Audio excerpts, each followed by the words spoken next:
नमस्कार दोस्तों, आज है 5 सितंबर 2025। चलिए शुरू करते हैं आज के मुख्य समाचार में शेयर मार्केट से जुड़ी महत्वपूर्ण खबरें। तेज शुरुआत के बाद बाजार में मुनाफा वसूली हावी हो गया। सेंसेक्स और निफ्टी ऊपरी स्तर से फिसलकर बंद हुआ। कारोबार के अंत में बीएसई सेंसेक्स 150.3 अंक या 0.19% बढ़त के साथ 80,718.01 पर बंद हुआ। वहीं निफ्टी 50 19.25 अंक या 0.08% बढ़ के 24,734.3 के स्तर पर बंद हुआ। रेलिंगर ब्रोकिंग के अजीत मिश्रा ने कहा कि जीएसटी 2.0 रिफॉर्म में खपत आधारित ग्रोथ की संभावनाओं को मजबूती मिली है।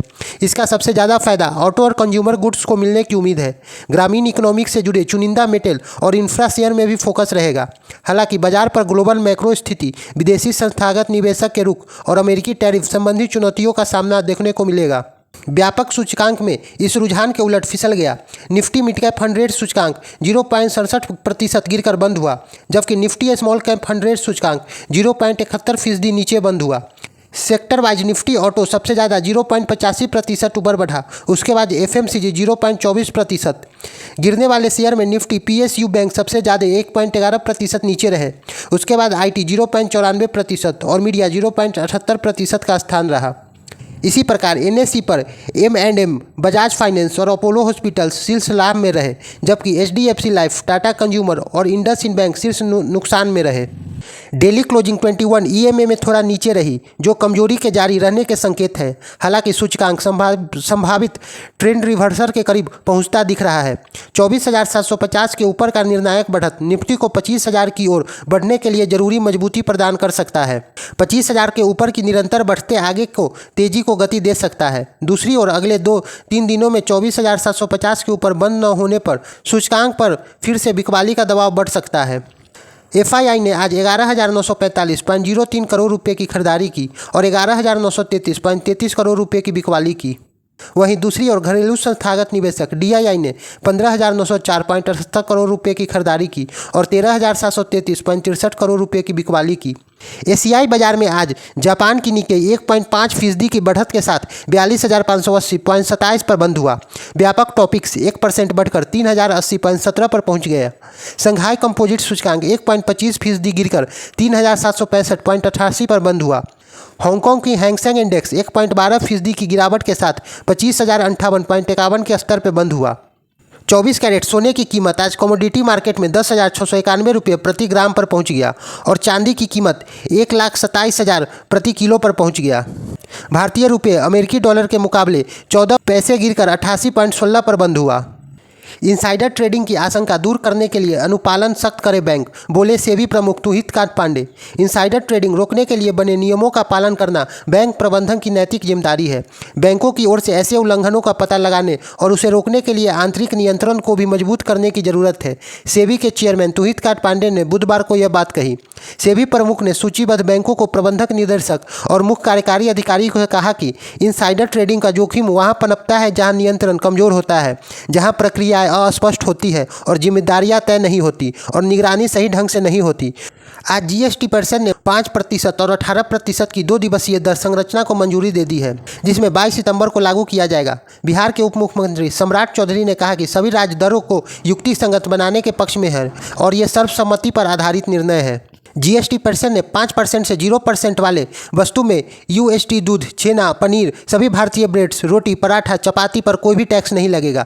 12 से 18 से 5% पर आने वाले में खाने के आइटम, सॉस, पास्ता, कॉर्नफ्लेक्स, घी, बटर, चॉकलेट, कॉफ़ी और प्रिजर्व मीट शामिल है। 28 से 18% में मध्यम वर्ग को फायदा पहुंचाने वाली चीज़ एयर कंडीशन टीवी जो 32 इंच से बड़े हैं, सभी टीवी अब 18% के दायरों में होंगे। डिश वॉशिंग मशीन, छोटी कारें, मोटरसाइकिल 350 सीसी या उससे कम सभी 18% के दायरों में आएंगे। कृषि उत्पादक जैसे ट्रैक्टर, मृदा को तैयार करने के शामिल होने वाले मशीन, खेती के लिए इस्तेमाल होने वाले थ्रेशरिंग मशीन, कंपोस्ट में इस्तेमाल होने वाली मशीन, पराली हटाने वाली मशीन, सभी पर अब टैक्स 12% से घटाकर 5% किया गया है। जीएसटी परिषद ने अतिरिक्त चीनी, स्वीटनर या फ्लेवर युक्त सभी वस्तु जैसे कोल्ड ड्रिंक का दर 28% से बढ़ाकर 40% कर दिया है। पान मसाला, सिगरेट, गुटखा, अन्य तंबाकू उत्पादन भी शामिल होंगे, जिसमें चबाने वाले तंबाकू जैसे जर्दा भी शामिल है। इसके अलावा बीड़ी पर भी 40% के रेंज में रखा गया है। Blue stone jewellery life style limited ने अपने Q1 फाइनेंशियल ईयर 26 का परिणाम घोषित। राजस्व वर्ष 10 वर्ष 41% बढ़कर 4,926 मिलियन हो गया है। समायोजित EBITDA वर्ष दर वर्ष 630% बढ़कर 830 मिलियन हो गया है। EBITDA मार्जिन बढ़कर 16.8% हो गया है, जो पिछली वर्ष 3.3% था। नगद PTA 174 मिलियन पर सकारात्मक हो गया है, जबकि वित्त वर्ष 25 की पहली तिमाही में 360 मिलियन का घाटा हुआ था। समान स्टोर बिक्री वृद्धि दर वर्ष 18.4% रही। Shrikar seeds IPO। तेलंगाना की सीड्स और कॉर्प प्रोडक्शन प्रोडक्ट बनाने वाली एल्डोराडो एग्रीटेक ने बाजार नियामक सेबी के पास IPO का ड्राफ्ट फाइनल कर लिया है। श्रीकर फूड्स ने 1000 करोड़ रुपए के IPO के तहत 340 करोड़ के नए शेयर जारी होंगे। इसके अलावा IPO में ऑफर फॉर सेल विंडो के जरिए 660 करोड़ रुपए शेयर की बिक्री होगी। प्रमोटर श्रीनिवास रावलिंगा 500 करोड़ रुपए और उषा रानी पपिनेनी 160 करोड़ रुपए के शेयर बेचेंगी। कंपनी IPO से पहले यानी प्री IPO राउंड में 65 करोड़ जुटाने पर विचार कर रहा है। इस IPO को मैनेज करने के लिए आनंद राठी एडवाइजर्स और इक्विरस कैपिटल को मर्चेंट बैंकर के तौर पे चुना गया है। Oval project IPO listing. Infra development company Oval project engineering के शेयर आज BSE SME पर प्लेटफॉर्म पर फीकी एंट्री हुई। इसके IPO की बात करें तो निवेशकों को खास रिस्पांस नहीं मिला और नॉन इंस्टीट्यूशनल इन्वेस्टर के साथ साथ खुदरा निवेशकों के लिए आरक्षित हिस्सा भी पूरी भर नहीं पाया था। ओवरऑल इसे 13 गुना अधिक बोली मिली थी। IPO के तहत 85 रुपये के भाव पर शेयर जारी हुए थे। आज BSE SME पर इसे 85.25 पर एंट्री हुई, यानी कि IPO निवेशकों को महज 0.29% लिस्टिंग गेन हुआ। PhonePe IPO। वॉलमार्ट के निवेश वाली दिग्गज फिनटेक कंपनी फोनपे अपना IPO लाने की तैयारी में है। सूत्रों के मुताबिक फोनपे सितंबर के अंत तक कॉन्फिडेंशियल तरीकों से IPO के लिए फाइलिंग कर सकती है। माना जा रहा है कि कंपनी अपने प्रस्तावित IPO में करीब 10% हिस्से की बिक्री कर सकती है। इस IPO का साइज 10,000 से 13,000 करोड़ हो सकता है, जिससे कंपनी का वैल्यूएशन 10 से 12 बिलियन डॉलर पर पहुँच सकता है। कंपनी का लक्ष्य 2026 में शुरुआत तक शेयर बाजार में लिस्टिंग होना है।